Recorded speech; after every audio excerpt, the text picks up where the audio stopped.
Hello, everyone. Al from Point of Insanity Game Studio coming at you with another 8-bit flashback.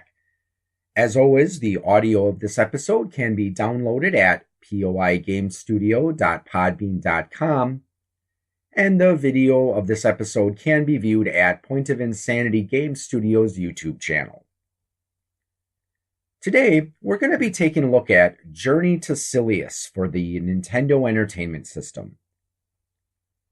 To many people, Journey to Silius by Sunsoft is one of those more obscure, lesser-known games for the NES. As far as I can remember, it didn't get much coverage in Nintendo Power or any of the other video game magazines of the day. It never spawned any sequels, and it has yet to get a reboot or a remake. But still, I do remember it fondly and enjoyed playing it back in the day. The story is told in an opening cutscene that takes us to the distant future where humanity has colonized other worlds.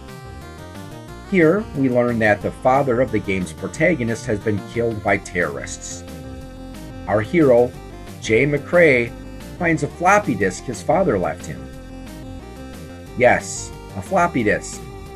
Isn't it nice to know that even after mankind masters space travel and has soared among the stars, we'll still be using a media storage format that became obsolete in the early 2000s?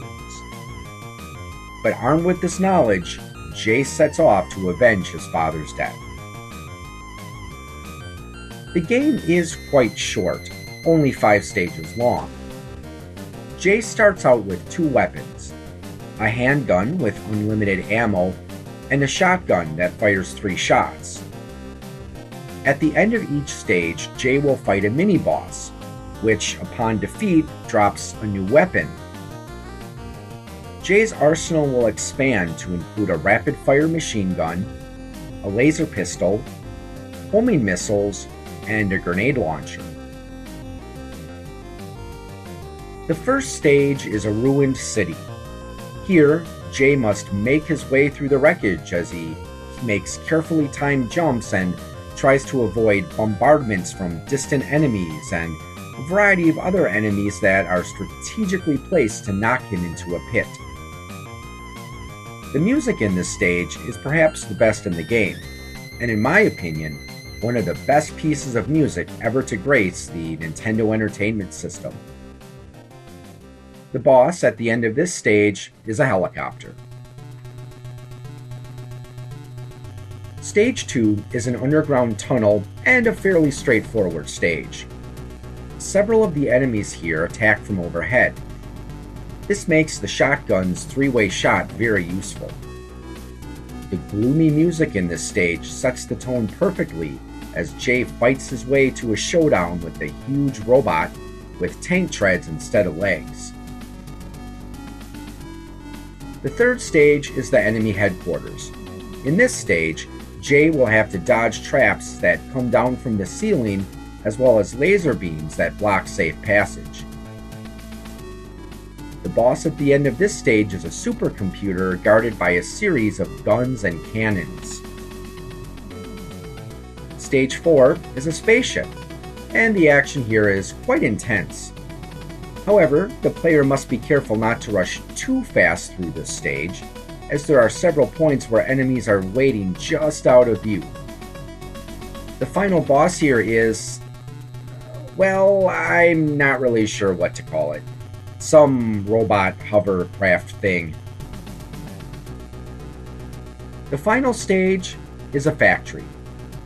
There are no enemies for the most part of the stage, as the game here focuses on platforming. Jay must contend with conveyor belts, falling objects, and streams of molten metal as he makes his way to the 2 end bosses. The first end boss is a spaceship. Jay must destroy a command center on each side of the ship while dodging bullets and avoiding exhaust flames. Make it through that and you'll fight the final boss, a large humanoid robot. To be honest though, the last boss is nowhere near as intimidating as most of the other bosses of the game.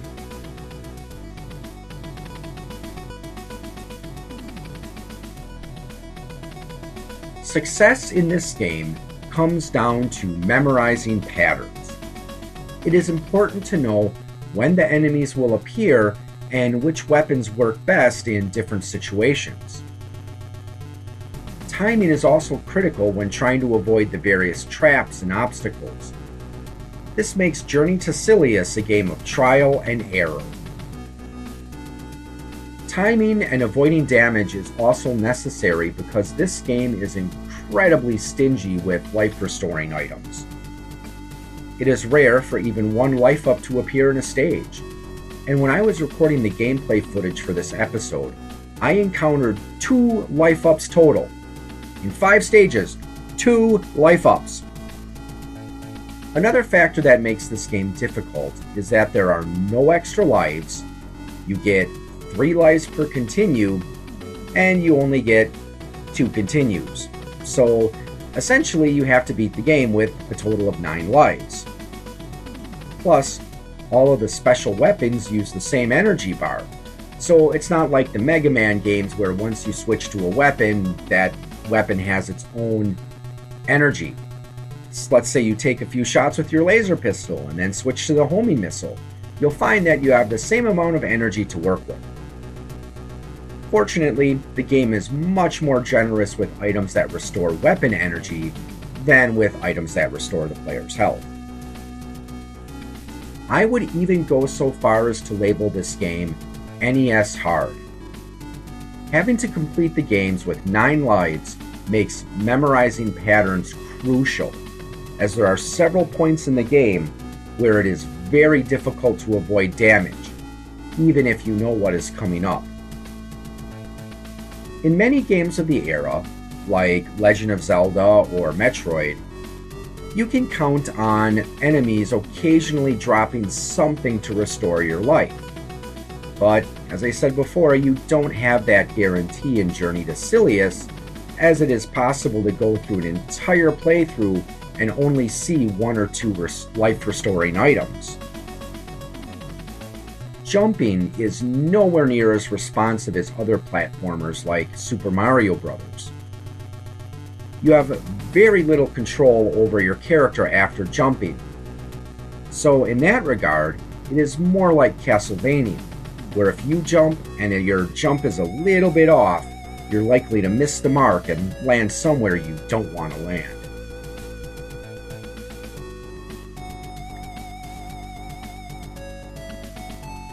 Its little quirks aside, perhaps one of the most interesting things about Journey to Silius is that it was originally supposed to be a game based on the Arnold Schwarzenegger movie The Terminator.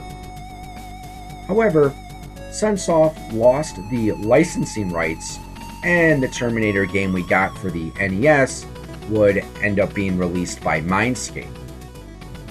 Let's take a quick look at that Terminator game and see the game that we got instead of this one.